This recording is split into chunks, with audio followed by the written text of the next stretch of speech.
የአሲምባ ፍቅር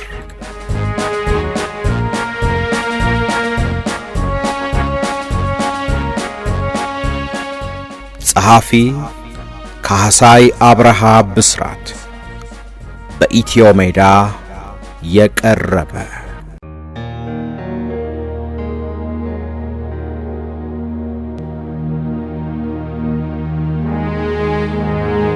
ክፍል 18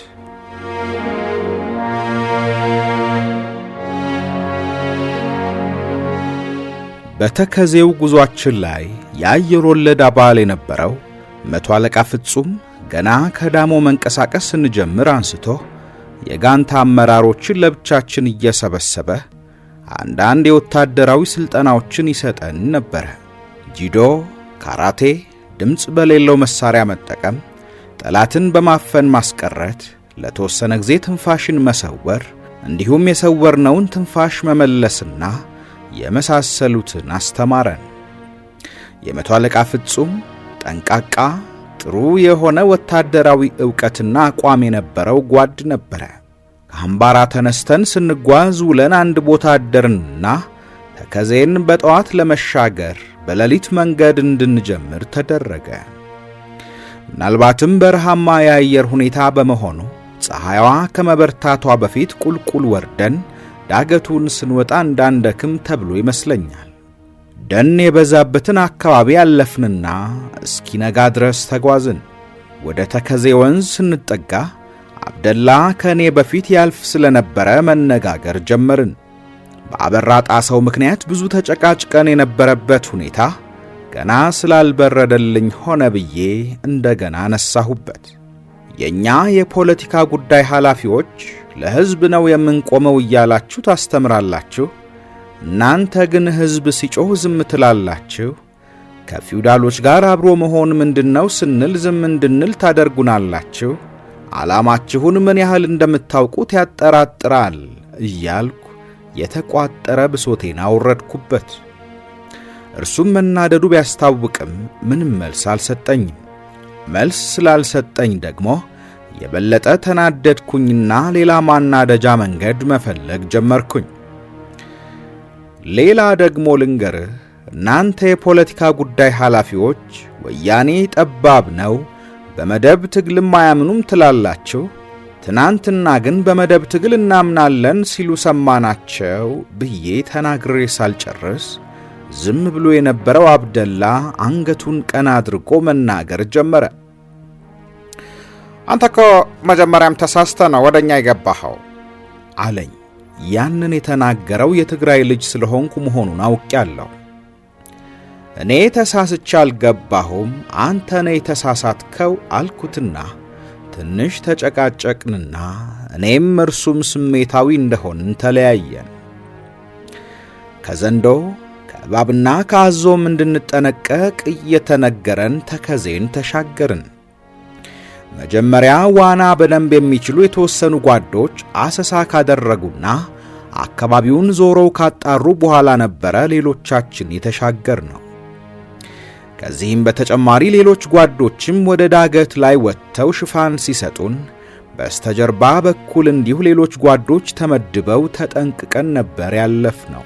የተራበ ዘንዶ በመንገዳችን ላይ እንደነበር የሰማሁት በኋላ ነው። እኔ አላየሁትም። በአካባቢው የነበረ አንድ አዳኝ ዘንዶ ዛፍ ላይ ተንጠልጥሎ በማየቱ ለጓዶች በስተቀኝ በኩል ዘንዶ መኖሩን በመንገሩ ተጠንቀቁ የሚል መልእክት እየተላለፈ እኔ ዘንድ ደረሰ። ከእኔ በፊት የነበረው ታደሰ የሚባል ሐኪም ግን ዘንዶውን አይቶታል።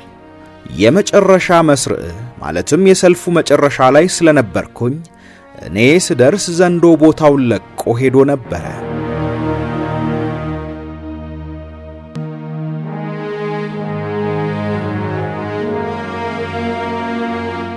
ቀኑን ሙሉ ስንሄድ ውለን ወደ ማታ ላይ ጸለምት ወረዳ ውስጥ አጨር ገባን።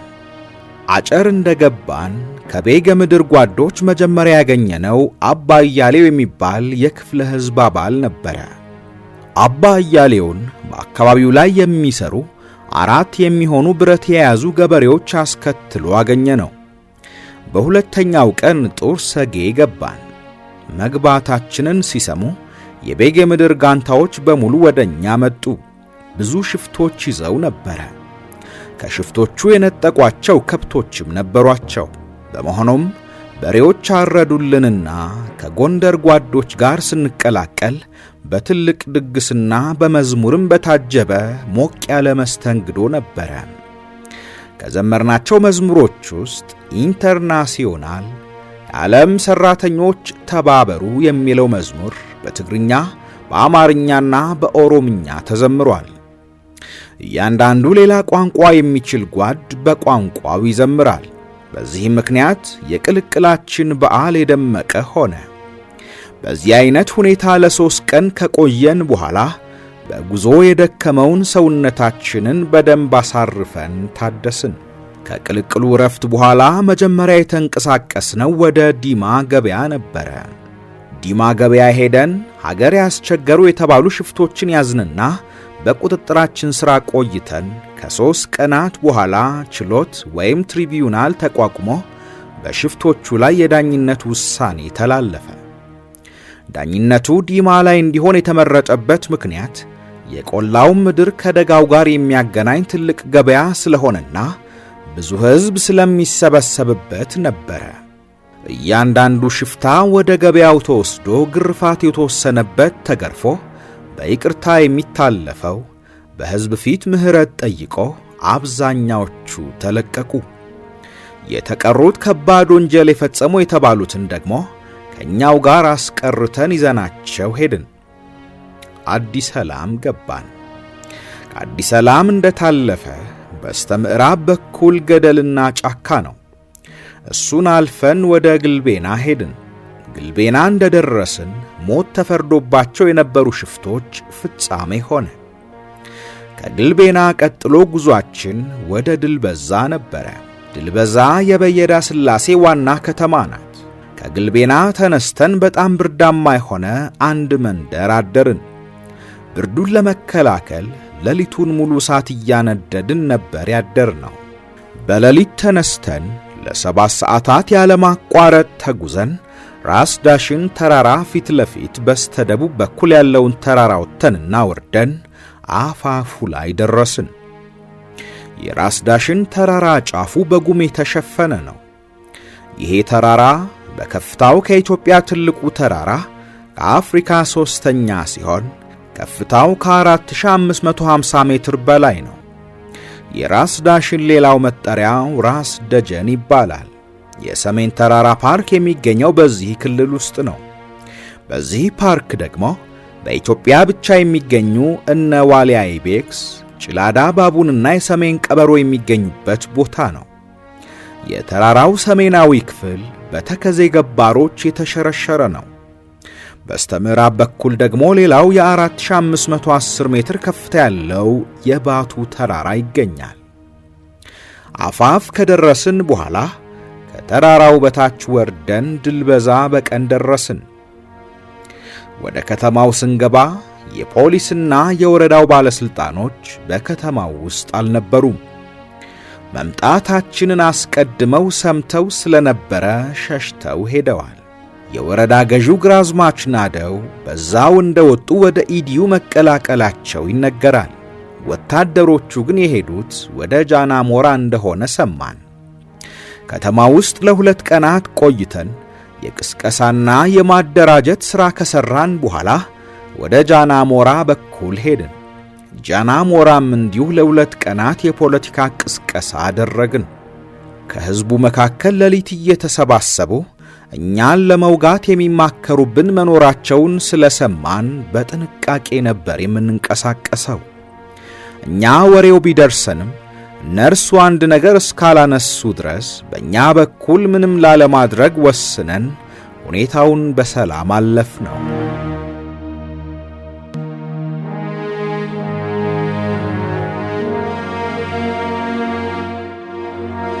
ጃና ሞራን ወደ ቀኝ ትተን እስላምጌ የሚባል ቦታ ደረስን። ዕለቱ የገበያ ቀን ነበረ። በጠዋት ስንገባ በየቦታው ድንኳን ተተክሎ ለቀስተኞች ያሉበት ለቅሶ ቤቶች ተመለከትን። ምክንያቱን ስንጠይቅ ባለፉት 2 እና 3 ቀናት ውስጥ የደርግ መንግስት በጎንደር ከተማ ተማሪዎችን ስለረሸነ ልጆቻቸው የሞቱባቸው ቤተሰቦችና ዘመዶቻቸው ሐዘን ተቀምጠው እንደሆነ ነገሩን። ወሬውን ስንሰማ በጣም ነበር ያዘንነው። እስላምጌ ሙስሊሞችና ክርስቲያኖች በአንድ ሆነው የሚኖሩበት መንደር ነው። ከእስላምጌ ከወጣን በኋላ ወደ መና ወንዝ ስንወርድ በከብት እርባታ የሚተዳደሩ አርብቶ አደሮች አገኘን። ከእነርሱ ላይ ፍየሎች ተገዙና ታረዱ። አረፍ ብለን ምሳችንን በመብላት ላይ ያለን ሬዲዮ የያዙ ጓዶች ከቢቢሲ ሬዲዮ ጣቢያ ዜና ያዳምጡ ነበር። አዲስ አበባ ቤተ መንግሥት ውስጥ ተኩስ እንደሚሰማና ደርጎች እርስ በእርሳቸው እንደተጫረሱ ሲናገር ሰምተው የሁላችንንም ልብ አቆሙት። የኢትዮጵያ ሬዲዮ ስንከፍት ከመንግሥት የተሰጠ መግለጫ ስላለን እንደደረሰን በምሽቱ ፕሮግራማችን እናቀርባለን ይላል። እውነቱን እስክንሰማና መጨረሻውን እስክናውቅ በጣም ጓጉተን ቀኑ አልመሻለን። የተባለው ሰዓት ደርሶ የኢትዮጵያ ሬዲዮ ስንሰማ ተፈሪ በንቲና ሻምበል ሞገስን ጨምሮ ልዩነት የነበራቸው 3 የደርግ አባላት በመንግስቱ ኃይለማርያምና በደጋፊዎቹ እንደተገደሉ ተገለጸ። የመንግስቱ ኃይለማርያም ቡድን የደርግን ስልጣን ጠቅሎ በእጁ እያደረገ ነው ማለት ነው እየተባባሉ አንዳንድ ጓዶች በድርጊቱ አደገኛነት ላይ ይወያዩበት ነበረ። በማግስቱ ረቡዕ በጃና ሞራ በኩል አድርገን የመናን ወንዝ ተሻግረን ወደ ሐሙሲት ለመሄድ ተነሳን። በጫካ ውስጥ ስናቋርጥ የሚዳቋዎች መንጋ አገኘንና ሁላችንም ለማደን ተሯሯጥን። 1-2ቱን ገድለን ቆዳቸውን ገፈፍንና ስጋቸውን ይዘን ወደሚቀጥለው መዳረሻ ቦታችን ሄድን። ነገር ግን የደረስንበት አካባቢ ነዋሪዎች ወግ አጥባቂና ጿሚ የኦርቶዶክስ ክርስትና ሃይማኖት ተከታዮች የሚበዙበት መሆኑ ስለተነገረን ስጋውን አሽገን ማሳደርና በነጋታው ጠዋት መብላት ግድ ሆነ። ረቡዕ ስንጓዝ ውለን ሐሙስ ዕለት ሐሙሲት ደረስን። ከተማዋ ሐሙሲት የተባለችው ሐሙስ ቀን የሚውል ትልቅ ገበያ የሚገኝባት ቦታ ስለሆነች ነው። ሐሙሲት ስንገባም ወረዳ ገዢውም ሆኑ ፖሊሶች በከተማው ውስጥ አልነበሩም። ስለዚህ ምንም የሚያሰናክል ኃይል ስላላጋጠመን ተረጋግተን ሰተት ብለን ገባን። ረፍት ስናደርግ በአደን ያገኘነውን ስጋ ጠብሰን ለመብላት በቅርበት ባገኘነው አንዱ ቤት ጎራ ብለን ብረት ምጣድ እንዲያውሱን ጠየቅናቸው። በአካባቢው ስለማትታወቁ ተጠንቀቁ የሚል ማስጠንቀቂያ ተሰጥቶን ስለነበረ ባለፍንባቸው ቦታዎች ሁሉ በምናደርገው ግንኙነት ችግር እንዳይፈጠርብን እንጠነቀቅ ነበረ። እንዲሁም ማህበረሰቡ በእኛ ላይ ያለው ግምት ስለማይታወቅ ከጥላቻ ጋር የተያያዙ አስተያየቶችም ሊያጋጥሙን እንደሚችሉ እየገመትን ራሳችንን አዘጋጅተን ነበረ። ምጣዱን እንዲያውሱን የጠየቅንበት ቤት ያገኘናቸው ሴት የመደናገር ስሜት ነበራቸው። እናንተ እነማን ናችሁ ይላሉ ብለን ገምተን ነበረ። ምንም ጥያቄ አላቀረቡም። ሴትየዋ ያዘጋጀን የነበረውን ስጋ ተመለከቱና ከበራፋቸው ወደ ሜዳው ወጥተው አምጡት እኛ እንጠብስላችኋለን አሉን። እኔም ብረት ምጣድ ከሰጣችሁን እንደ ትልቅ እርዳታ ነው የምንቆጥረው፣ ለመጥበሱ ግን እናንተን ማስቸገር አንፈልግም ብዬ ምጣዱን ብቻ እንዲያመጡልን ጠየቅኳቸው። እረ በጭራሽ አይሆንም፣ ትግሉ የሁላችንም አይደል እንዴ? ይህችን እንኳን እናግዛችሁ እንጂ ሲሉን ሁላችንም ተደናግጠን መተያየት ጀመርን። ከአነጋገራቸው ማን መሆናችንም ብቻ ሳይሆን ዓላማችንን ጭምር በደንብ እንደሚያውቁ ገባን። አነጋገራቸውን ስንሰማ በአንድ በኩል ግራ መጋባት፣ በሌላ በኩል ደግሞ በውስጣችን ትልቅ ደስታና ኩራት እየተሰማን ምንድነው ነገሩ? እንዴት ሊሆን ቻለ? እየተባባልን መልስ የሌለው ጥያቄ መጠያየቅ ጀመርን። መልሱን ያገኘነው ትንሽ ቆይቶ ከመጣ እረኛ ከሚመስል ወጣት ልጅ ነበረ። የልጁ መኖሪያ ምጣድ ከተዋስንበት ቤት ጎረቤት ነበረ። የሚኖርበት ቤትም የጓዶች ቤት መሆኑን ነገረን። ከእርሱ ጋር በገበሬ አካባቢ ለቅስቀሳና ለማደራጀት ሥራ ከጎንደር የመጡ 3 ጓዶችም አብረው ይኖራሉ። ይህን ስንሰማ ሙሉ ነፃነት ተሰምቶን ከነርሱ ጋር ስንጨዋወት በማደራችንም ስለ አካባቢውና ሌላም ብዙ ጠቃሚ መረጃዎችን ሰጡን።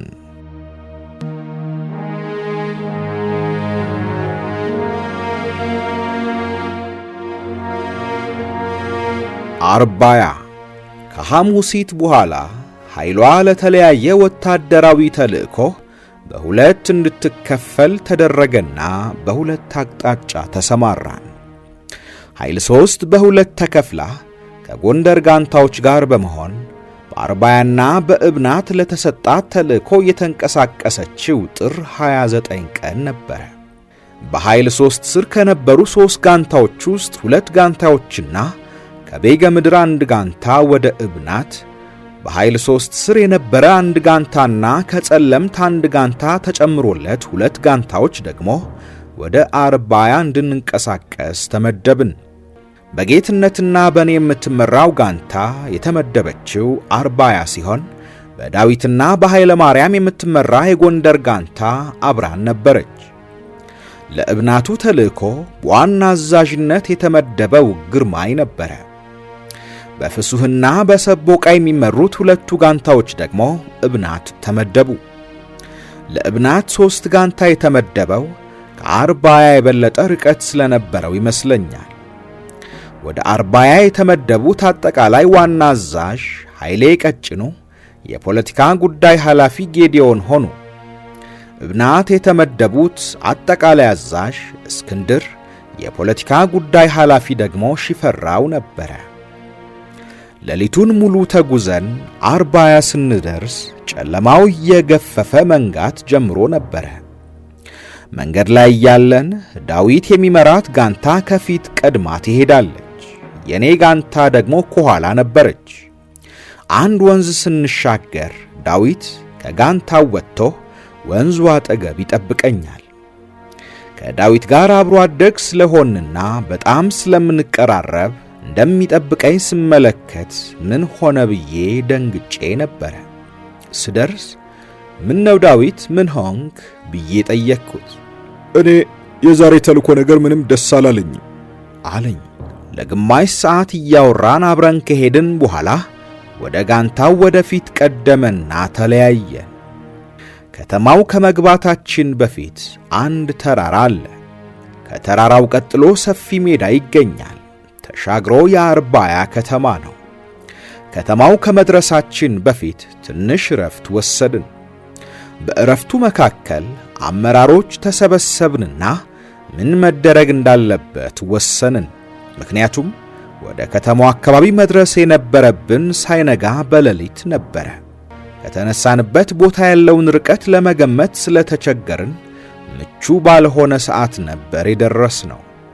ቀን በከተማዋ አቅራቢያ መዋሉ አደገኛ ስለሚሆን አምሽተን ለመግባት መወሰን የሚሞከር አልነበረም። ባለፍንባቸው ቦታዎች መታየታችን የማይቀር ስለነበረ መምጣታችን በከተማው የደርግ ኃይሎች ይሰማልና አስቸጋሪ ሁኔታ ሊፈጠር ይችላል በሚል ስጋት አደረብን። ተልእኮ ቢሰረዝ ይሻላል የሚል ሐሳብ ቀረበ። ኃይሌ ቀጭኑና ጌዲዮን ግን አልተስማሙ። አይሰረዝም፣ ቀንም ቢሆን መግባት አለብን አሉ። መምጣታችን በመንግስት ሰዎች እንዳይሰማ ለማድረግ አንችልም። በጣም በመራቃችን ደግሞ ደጀን ስለሌለን የከፋ አደጋ ሊፈጠር ይችላል የሚል አስተያየት እንደገና ተሰጠ። ቀኑን እዚህ ውለን መረጃ እንዳይሾልክ እስከ ማታ ድረስ ከሰፈሩ ሰው እንዳይወጣ እናግደዋለን አሉና ኃይሌና ጌዲዮን ውሳኔያቸውን እንደማይቀይሩ ገለጹ። ከዚያ በኋላ የጋንታ አመራሮች ለብቻችን ተሰባስበን ተነጋገርን። ሁላችንም በአመራሩ ውሳኔ እንደማንስማማ፣ ስህተቱ የተፈጸመው መጀመሪያ አነሳሳችን ላይ በመሆኑ በትክክለኛው ሰዓት አለመድረሳችንና መታየታችን መሆኑን ተስማማን። መረጃው ለደርግ ኃይሎች በዚህም በዚያም ብሎ መድረሱ ስለማይቀር ከፍተኛ ችግር መፈጠሩ እንደማይቀርም ተማመንን። ሁላችንም የጋንታ አባላት ጥሩ ስሜት የለንም። ትዕዛዝ ስለሆነ እንጂ የማያምኑበት እንደሚበዙ ማሳወቅ እንዲሁም ከደጀን ርቀን በመምጣታችን መዘዙ የከፋ እንደሚሆን ያለንን ስጋት እንደገና በመግለጽ አመራሩን ማሳመን እንደሚኖርብን ተስማማን።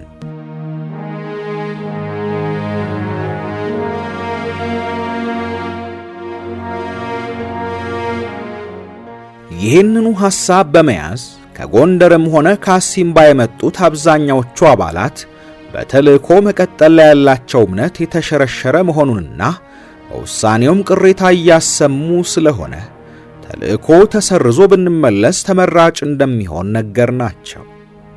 ይሄን ሁሉ ርቀት ተጉዘን እዚህ ከደረስን በኋላ እንዲሁ አንመለስም አሉ። በመካከል አሰፋ ባዩ ተነሳና እኔ ቄስ መስዬ ከተማ ልሄድና አጣርቼ ልምጣ ብሎ ሐሳብ አቀረበ። አሰፋ በዕድሜው ገፋ ያለና ጢማም ስለሆነ እንደ ቄስ ለብሶና ጠምጥሞ ራሱን ለማመሳሰል በቀላሉ እንደሚችል ያውቃል። ሐሳቡ ማንም ሳይጠራጠረው መምጣታችን መሰማት አለመሰማቱን አጣርቶ ለመምጣት ነበረ። እኛም ይሄ የተሻለ አማራጭ እንደሆነ ተሰምቶን ነበረ። ነገር ግን ሁለቱም የእርሱንም ጥያቄ ሳይቀበሉት ቀሩ። ያን ጊዜን የተነሳሁና በዚህ ውሳኔ የወሎውን ስህተት በመድገም ወሎ እንዳስጨረስናቸው ጓዶች እዚህም ጓዶቻችን እንዳናስጨርሳቸው ከጥቅሙ ጉዳቱ በልጦ ድርጅቱንም የበለጠ የሚጎዳ እንዳይሆን ያልተመጣጠነ መስዋዕትነትና እልቂት እንዳይፈጠር እንጂ ማናችንም ብንሆን መስዋዕትነቱን ፈርተን አይደለም። ስለዚህ እንደገና አስባችሁበት ብትወስኑ ይሻላል አልኩኝ። ሌሎችም በእኔ ላይ ተመሳሳይ ሐሳብ ጨመሩና እንደገና እንዲያስቡበት ጠየቅናቸው። ኃይሌ ቀጭኑና ጌዲዮን ግን በምንም መንገድ ተልእኮ እንደማይሰረዝ አስረዱ። በመጨረሻም ጌዲዮን ይሄ እርምጃ ለፓርቲያችንም ሆነ ለጎንደር ሰራዊት የወደፊት እንቅስቃሴና ተሰሚነት ትልቅ ጥቅም ስላለው ሊሰረዝ አይችልም። የሚከፈለውን መስዋዕትነት ሁሉ ከፍለን ይሄን ተልእኮ ማሳካት አለብን አለና በእንግሊዘኛ After all, war is politics. ጦርነት ማለት ፖለቲካ ማለት ነው ብሎ ደመደመ። በውሳኔያቸው መጽናታቸው ነግረውን ምንም ማድረግ ሳንችል ተለያየን። በትዕዛዙ መሰረት ለመፈጸም የአካባቢው ሰው እንዳይወጣ ሙከራ ለማድረግ ተሰማራን። አርብ ቀን ተደብቀን እስኪመሽ ዋልን። ሌሊቱንም ጥበቃው ቀጠልና የካቲት 30 ቅዳሜ ሌሊት ቀደም ብለን በተልእኮ መሰረት ወደ ከተማው ተንቀሳቀስን። በእቅዱ መሰረት በዳዊት የምትመራው ጋንታ ወደ ፖሊስ ጣቢያ እንድትገባ፣ ሌሎች ደግሞ ከፖሊስ ጣቢያው በስተግራና በስተቀኝ በኩል ሆነን እንድንገባ ነበረ። በመጀመሪያ ወደ ከተማ ስንገባ ሁላችንም አንዳንድ እንድንተኩስ ተነግሮናል። ምክንያቱም ብዙ መሆናችንን አውቆ ከተማው ውስጥ ያለው የደርግ አባል እንዲረበሽና እንዲደናገጥ እንደሆነ ተነገረን። በመጀመሪያ ወደ ከተማው እንደገባን በነበረው የተኩስ ልውውጥ ምትኩ ተመታና ተሰዋ። ወደ ከተማው ከገባን በኋላ እነ ዳዊት በፖሊስ ጣቢያው አድርገው ወደ ወረዳው አስተዳደር ግቢ ሄዱ። በዳዊት የምትመራው ጋንታ የወረዳው አስተዳዳሪ ያለበት ቤት ለመግባት ያደረገችው ሙከራ ከባድ የመከላከል ተኩስ ስላጋጠማት ችግር ሆነ። ስለዚህ ዳዊትና የተወሰኑ ጓዶች አጥሩን ዘለው ገብተው ሲታኮሱ ዳዊት አድብቶ ወዳሉበት ቤት ተጠጋና የያዘውን የቻይና ስሪት ቦምብ በመስኮት በኩል ወደ ውስጥ ወረወረባቸው። ቦምቡ ግን ከሸፈና ሳይፈነዳ ቀረ። በዚህ ጊዜ ዳዊት እየሮጠ ተመልሶ በአጥር ዘሎ ሊወጣ ሲል በሁለት ጥይት ተመታና ወደ ግቢው ውስጥ ወደቀ። ከዳዊት ጋር ግቢ ውስጥ የነበሩ ጓዶች አጥሩን ዘለው ወጥተው የዳዊትን መመታትና ቆስሎ ግቢ ውስጥ ብቻውን መቅረቱን ነገሩን። ስለዚህ የሁለቱም ቡድን ጓዶች በሙሉ አንድ ላይ ተሰብስበን ጥሰን ለመግባት ወሰንና ሁላችንም እየተኮስን ወደ ውስጥ ሆ ብለን ከገባን በኋላ ዳዊትን ይዘነው ወጣን። ከዚያም ሁለት ቁስለኞችንና የምትኩን አስክሬን ይዘን ከከተማው በመውጣት ላይ ያለን ከየቦታው የሚመጣ የቶክስ ድምፅ መሰማት ጀመረ። ቶክሱ ከከተማው ውስጥ ብቻ ሳይሆን በከተማው ዳርቻዎች ከተለያየ አቅጣጫ የሚመጣ ነበረ። ከከተማው ስንወጣ ተመልሰን እንድንሰባሰብ የተነጋገርንበት ቦታ ስንደርስ ቶክስ በከፈቱብን የአካባቢ ታጣቂ ገበሬዎች ተይዞ አገኘ ነው። ቦታውን ለማፈግፈጊያ ለመጠቀም እንደማንችል ስንገነዘብ በሁለተኛ አማራጭነት ወደ ተቀመጠው ሁለተኛ የመሰባሰቢያ ቦታ ለመሄድ ወሰንን።